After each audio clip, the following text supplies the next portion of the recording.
네, 저는 오늘 여러분들과 함께 영생의 가치라는 말씀의 제목으로 함께 은혜의 말씀을 나누고자 합니다.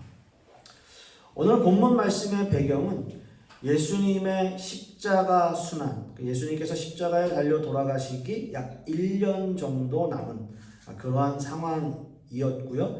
또 6월절이 매우 가까운 시기였습니다. 예수님의 능력을 보고 수없이 많은 사람들이 예수님을 따라다녔고 그들의 대부분은 예수님을 이제 민족의 해방자 또는 정치적 메시아라고 생각하고 있었지만 오늘 선포되는 예수님의 말씀으로 인해서 예수님을 따르던 사람들 뿐만 아니라 예수님을 추종하던 제자들마저도 예수님을 떠나게 되는 그러한 일이 발생하게 되는데요. 사건의 발단은 요한복음 6장에서 예수님이 자신을 생명의 떡이라고 선포하시면서 시작되는 거죠. 예수님은 자신의 어떤 살과 피를 먹고 마시지 않고서는 영생을 너희들이 얻을 수 없다라는 말씀을 선포하시게 돼요. 이 말씀을 들은 많은 사람들은 서로 수군거리기 시작했고요. 결국 예수님을 떠나고 마는 그런 상황이 벌어지게 된 거죠. 자, 여러분 한번 생각해 보세요. 과연 저와 여러분이라면 예수님의 이 말씀을 듣고 우리는 그 말씀을 그 순간에 이해할 수 있었을까라는 거예요.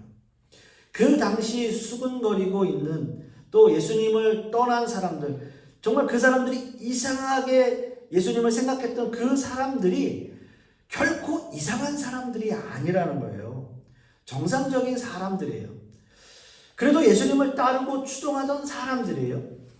예수님의 능력을 보고 이 예수님이 메시아이시다라는 확신을 가지고 예수님을 따라다녔는데 갑자기 그 예수님이라는 분이 너희는 내 살과 피를 먹고 마셔야지만 너희는 영생을 얻을 수 있다 라는 말씀을 하시게 된 거죠. 그러니까 그 사람들은 이건 무슨 말이지? 이건 도대체 무슨 말이지? 사람의 살과 피를 먹는다는 것, 이건 식인종이 아니면 있을 수 없는 얘기인데? 라는 생각을 하게 된 거죠. 만약 우리가 그 상황이었다면 우리도 아마 다르지 않았을 거예요. 과연 여러분들은 어떠십니까? 물론 당시의 유대인들이 이해는 돼요. 수없이 많은 표적을 일으키는 예수님을 보면서 정말 이분이야말로 우리 민족을 로마의 압제에서 해방시키고 구원해 내실 정치적인 메시아다. 이분이야말로 메시아다 라는 생각을 하게 된 건 너무나 당연했어요. 왜냐하면 오병이어 사건뿐만이 아니라 수많은 병자를 고쳐주셨고 죽은 자도 살리셨어요. 그런 예수님의 능력을 보고 유대인들은 너무나 이분이야말로 당연히 메시아라고 생각했고 우리를 이 로마의 압제에서 이끌어줄 정치적 메시아로 생각하고 있었는데 그런 유대인들이 우리를 향해서 내 살과 피를 먹어라, 마셔라, 그래야 너희는 영생을 얻는다 라고 하는 그 말씀은 도저히 이해할 수 없는 말씀이었던 거예요. 결국 예수님 자신을 생명의 떡으로 이렇게 비유로 선포하신 그 예수님의 자기 선언은 모인 무리들이 전혀 이해하지 못하는 너무나 어려운 말씀이 되었던 거죠. 오늘 본문 말씀을 보시면 요한복음 6장 60절 말씀에도 제자 중 여럿이 듣고 말하되 이 말씀은 어렵도다. 이 말씀은 어렵도다. 누가 들을 수 있느냐 한데 라고 말씀하고 있어요. 여러분 이 말씀에서 어렵도다라고 하는 이 단어는 두 가지의 의미 정도로 해석될 수 있어요. 첫째는 뭐냐면 내용 자체가 너무 환상적이어서 받아들이기가 힘들다라는 의미이고요. 두 번째는 어려워서 이 말씀이 너무 어려워서 마음에 걸린다라는 의미예요. 도저히 환상적이어서 받아들이기가 어렵다 또는 그 말씀이 마음에 좀 걸리는 말씀이다 라는 의미로 해석되어집니다. 신앙과 삶의 중심이 율법에 있는 그 당시의 유대인들에게 예수님의 이 말씀의 내용 그 자체가 너무 환상적이고 마음에 받아들일 수 없는 말씀으로 이해됐다는 거예요. 그것을 이해할 수 없는, 도저히 확신할 수 없는 환상적인 마음에 걸림이 되는 말씀이었다는 거죠. 예수님이 베풀어 주신 오병이어를 먹고 배불렀던 사람들, 수만 명이 그 떡과 물고기를 먹었던 그 엄청난 사건. 그러나 그것을 나누어 주면서도 도저히 그것이 어떻게 나눠지는지 알 수 없었지만 수없이 많은 사람들이 그걸 먹었어요. 인식하지 못하고 먹었던 오병이어의 기적적인 사건.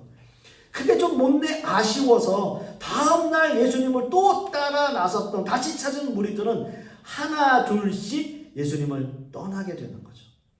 떠나고 있는 거예요. 그들은 단지 전날 먹은 그 떡이 생각났던 거죠. 그 물고기가 너무 맛있었던 거예요. 예수님도 이렇게 말씀하세요.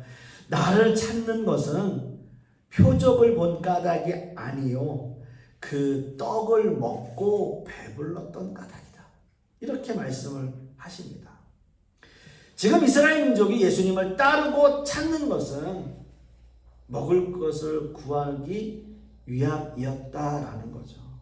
더 크게는 이스라엘 민족이 해방되고 로마의 압제에서 벗어나서 다윗이 누렸던 그 영광, 우리가 다시 잘 먹고 잘 사는 나라가 되는 것. 그래서 정말 이 지역 안에서 우리나라가 우뚝 서서 더 이상 우리를 괴롭힐 수 없고 우리는 더 이상 우리를 넘볼 수 없는 나라가 되는 것. 그 정치적 메시아로 예수님을 찾아다니고 따라다녔던 거예요. 그러나 예수님은 유대 민족을 해방시키기 위해서만 이 땅에 오신 것이 아닙니다.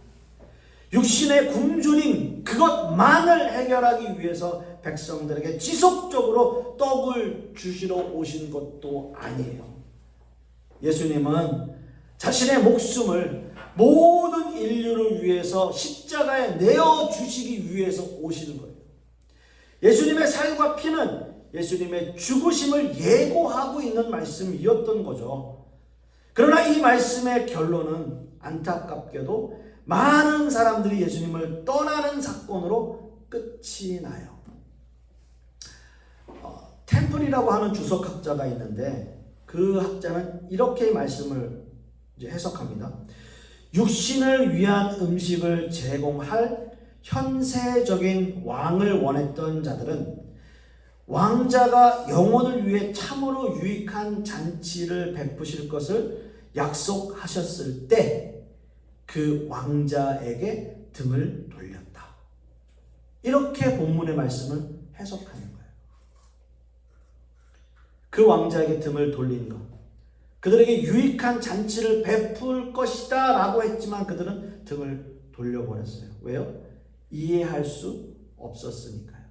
그리고 그들이 생각하고 있는 방향으로 흘러가지 않았으니까요. 영혼을 위한 유익에는 관심이 없었던 거죠. 사랑하는 성도 여러분, 육신의 음식을 제공할 현세적인 왕을 원했던 그 시대에 수없이 많은 무리들이 지금 이 시대의 기독교인의 모습과 뭐가 다를까요? 우리의 신앙이 과연 우리는 어디에 가치를 두고 사는지 한번 생각해 보세요. 우리는 오히려 영혼의 유익을 위한 잔치를 베푸시는 예수님을 향해서 예수님 그거 말고요. 지금 우리가 먹을 떡을 좀 주시면 안 되겠습니까? 이 세상에 살면서 우리가 좀 더 복을 받아야 되지 않겠습니까? 하나님께서 예수님께서 약속하셨잖아요. 복을 주신다고요. 오병이어의 기적을 우리에게 딱 한 번만이라도 내 인생에 한번 경험하게 해주세요. 수만 명이 먹을 수 있는 그 떡의 양, 나 혼자에게, 나에게만 좀 주세요. 그 떡. 그렇게 말하는 거죠, 우리는 항상. 그렇게 기도하고 또 교회에서도 그렇게 가르쳐요. 그렇게 가르치는 거예요. 오늘 그 본문의 말씀 요한복음 6장 66절 말씀에는 이러므로 제자 중에 많이 물러가고 다시 그와 함께 다니지 아니하더라 라고 말씀하고 있어요. 여러분 참으로 안타깝지 않습니까? 여기서 제자들은 예수님의 12제자들도 있지만 또 예수님을 따라다니는 수없이 많은 제자들도 있었어요. 그런 제자들이 예수님을 하나 둘씩 떠나고 있다라는 거죠. 그 제자들은 삶의 가치를 다른 곳에 두고 있었어요. 예수님을 따라다니다 보면 예수님이 이 나라를 다시 일으켜서 로마의 압제에서 해방시키고 이 나라가 왕성해져서 그렇게 되면 내가 그곳에서 뭔가 한 자리라도 차지할 수 있지 않을까? 라는 생각도 할 수 있었겠죠. 또 한편으로는 율법을 따르고 율법을 지키는 그 당시의 제자들이 예수님의 말씀을 도저히 이해하지 못해서 떠난 사람들도 당연히 있었을 거예요. 그리고 오늘 본문 말씀의 표현대로 그들은 다시는 예수님과 함께 다니지 않았습니다. 왜냐하면요, 이제 더 이상 예수님은 자신들이 원하는 모습의 메시아가 아니었기 때문이에요. 자신들과 생각이 다르고 꿈과 이상이 달랐습니다. 이것이 더 이상 한때나마 예수님을 따르던 제자들이 예수님을 떠난 이유예요. 그런데 참 재미있는 것은요, 지금 이 시대에도 이런 모습의 신자들이 너무나 많다는 사실이죠. 교회를 자신의 이익을 위해서 선택하는 사람들이죠. 자신에게 유익이 되면 유익이 되면 따라다니고 유익이 되지 않으면 그냥 무시해버리는, 따르지 않는 그런 거예요. 영생의 말씀을 듣고 그 말씀을 따르는 것이 아니라 현생에 얻을 축복만을, 또 복만을 구하고 그 말씀을 따라가는 사람들이죠. 이 세상의 축복만을 구하는 기복적인 신앙들을 강조하고 있기 때문이에요. 그래서 많은 사람들이, 또 제자들이 예수님을 떠나게 되었던 거죠. 그렇게 모든 사람들이 예수님을 떠납니다. 하나 둘씩 떠나갔던 사람들은 다 떠나가요. 그러나 그런 상황에서도 예수님을 온전히 따르는 사람들이 있었죠. 여러분들이 너무나 잘 아시는 12제자들이었어요. 오늘 우리가 함께 읽은 말씀 요한복음 6장 67절과 68절 말씀 보시면 예수께서 12제자에게 이르시되 너희도 가려느냐? 시몬 베드로가 대답하되 주여 영생의 말씀이 주께 있사오니 우리가 네게로 가오리까? 라고 말씀하세요. 너희도 가려느냐? 너희도 가려느냐? 아마도 예수님은 그 베드로가 신앙 고백했던 것처럼 마태복음 16장 16절 말씀을 떠올려 보면 주는 그리스도시요 살아계신 하나님의 아들이십니다 라는 그런 신앙 고백을 했었어요. 베드로는 그런 사람이에요. 너무나 유명한 신앙 고백이죠. 그러나 오늘 본문의 말씀 베드로의 신앙 고백, 영생의 말씀이 주께 있사오니 우리가 네게로 가오리까? 라는 이 고백 역시 베드로의 또 다른 유명한 신앙 고백 중에 하나입니다. 모두가 예수님을 떠나려 하는데 예수님은 12제자들을 바라보면서 너희도 가려느냐? 너희도 가려느냐? 라고 12제자에게 물으셨어요. 제자들을 바라보시면서 이런 질문을 하는 그 예수님의 마음, 과연 어떤 마음이었을까요? 만약 그 자리에 저와 여러분들이 있었고 예수님이 이렇게 물으신다면 과연 여러분들은 어떻게 대답을 할 수 있을까요? 그리고 베드로에게 예수님께서 이렇게 말씀하십니다. 베드로가 이렇게 얘기해요. 주여 영생의 말씀이 주께 있사오니 우리가 네게로 가오리까? 라고 주님께 고백을 하게 됩니다. 과연 베드로는 어떻게 이런 고백을 할 수 있었을까요? 베드로가 한 이 고백이 정말 예수님의 말씀을 깨닫고 그 말씀을 깨닫고 한 고백이었을까요? 이 사건 이후에 예수님을 부인하고 예수님을 배신하는 모습을 보면 과연 베드로가 이 예수님의 말씀을 이해하고 고백한 것일까? 라는 의심이 들기도 해요. 하지만 오늘 말씀 전후 문맥을 좀 살펴보면 적어도 그 당시의 베드로의 고백은 진실한 고백이었음을 확신하게 됩니다. 베드로는 예수님만이 영원한 생명을 주시는 분이심을 깨달았어요. 그 증거로 69절 말씀을 보시면 우리가 주는 하나님의 거룩하신 자인 줄 믿고 알았삼나이다 라고 고백을 해요. 베드로는 예수님을 향해서 그 당시에 하나님 외에는 사용하지 않는 거룩이라는 단어를 사용하고 있어요. 이 단어의 사용은 예수님을 이 세상 사람들과는 구별하는 진정한 하나님의 아들이심을 더 강조하고 있는 말씀입니다. 이 세상에 흠이 없고 점도 없으신 거룩하신 하나님의 아들이신 예수 그리스도만이 진정한 하나님의 아들이시며 우리를 구원하실 메시아이심을 확실히 고백하고 있는 본문이에요. 베드로는 이 말씀을 어떻게 믿고 알았다라고 고백할 수 있었을까요? 여기서 믿고 알았다는 말씀의 의미는 이미 믿음의 영역에 이르러 지속적인 믿음을 가졌다는 거예요. 베드로는 알았습니다. 지금 많은 무리들이 그리고 다른 제자들이 다 왜 떠나는지 알았어요. 그러나 베드로는 믿고 있었어요. 예수 그리스도만이 살아계신 하나님의 아들이시고 그분만이 하나님으로서 우리를 구원하실 메시아이심을 알고 있었다는 거예요. 베드로는 예수님을 통해서 영생의 가치를 깨닫고 영생의 의미를 알았습니다. 영생의 의미를 안 이상 더 이상 세상은 두렵지 않았어요. 아마 지난주인가요? 지지난주 부자 청년에 대한 말씀을 함께 나누었죠. 부자 청년. 참으로 세상을 열심히 산 사람 아닙니까? 세상적으로 물질적으로 부족함이 없는 청년. 거기다가 신앙심까지도 너무나 좋았던 청년이었어요. 하지만 그 청년이 왜 근심 어린 얼굴로 예수님을 떠나갔나요? 영생의 의미를 깨닫지 못했기 때문에. 그리고 영생의 가치를 깨닫지 못했고요. 그 삶의 우선순위가 하나님이 아니었기 때문에. 오늘 우리가 함께 읽은 본문에 등장하는 많은 사람들 역시 마찬가지 아니겠습니까?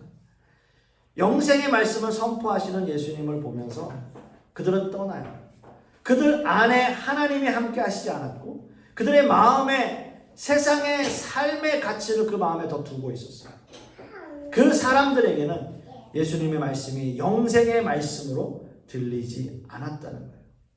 그리고 자신들이 도저히 이해할 수 없는 말씀으로 여겨졌다는 거죠. 예수님의 말씀을 듣고 따르는 일은 결코 쉬운 일은 아니었을 것입니다. 지금도 마찬가지죠. 예수님의 제자들 역시 율법을 알고 있었던 사람들이었고 예수님의 말씀이 무엇을 의미하는지 모를 리 없었어요. 이 말씀이 신성모독죄가 있고 율법을 거스르는 어떻게 보면 당시에 참형에 처할 수 있는 그러한 말씀이었음에도 불구하고 베드로는 진실한 믿음의 고백을 하게 되는 거죠. 예수님을 따른다고 하는 것이 이 세상에서 잘 살려고 하는 것이 아니라 영원한 생명, 즉 영생의 가치를 두고 사는 것이라고 믿고 있었기 때문입니다. 영생의 가치를 둔다는 것은 이 세상에서 하나님이 자신에게 맡겨주신 삶을 더욱더 열심으로 살아내는 것을 말합니다. 저는 간절히 소망하기는 베드로의 이 신앙 고백이 바로 저와 여러분들의 고백이 될 수 있기를 소망합니다.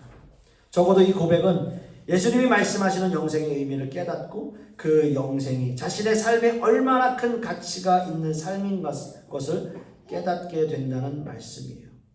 그래서 베드로는 초대교회 당시 예루살렘 교회의 지도자로서 그리고 그의 마지막은 그의 목숨을 하나님께 드리는 순교자로서의 삶을 살아갔습니다. 적어도 영생의 의미를 깨닫고 영생의 가치를 알았던 그 베드로의 사도의 모습처럼 저와 여러분도 우리의 삶의 우선순위를 믿음과 신앙에 두고 사시는 저와 여러분들이 되실 수 있기를 간절히 소망하겠습니다. 기도하겠습니다. 사랑의 하나님 참 감사합니다. 오늘 말씀을 통해서 우리는 어디에 삶의 가치를 두고 사는지 다시 한번 생각하게 되는 한 주간 되게 하여 주시옵소서. 그래야 하나님 말씀을 더욱더 의지하고 또 우리가 영생의 가치를 두고 사는 그러한 믿음과 신앙으로 살아가는 우리 모든 성도님들 되게 하여 주시옵소서. 이 모든 말씀 우리 주 예수 그리스도의 이름으로 기도하옵고, 이제는 우리 주 예수 그리스도의 은혜와 아버지 하나님의 극진하신 사랑과 성령님의 내주교통하심이 오늘 말씀을 통해서 우리의 삶의 우선순위, 우리의 삶이 영생의 가치를 두고 살기를 소망하는 우리 하나님의 백성들 머리 위에, 그 자녀들 위에, 그 사업과 직장 위에, 그리고 우리 풍요로운 교회 위에 이제부터 영원토록 함께 있을지어다. 아멘.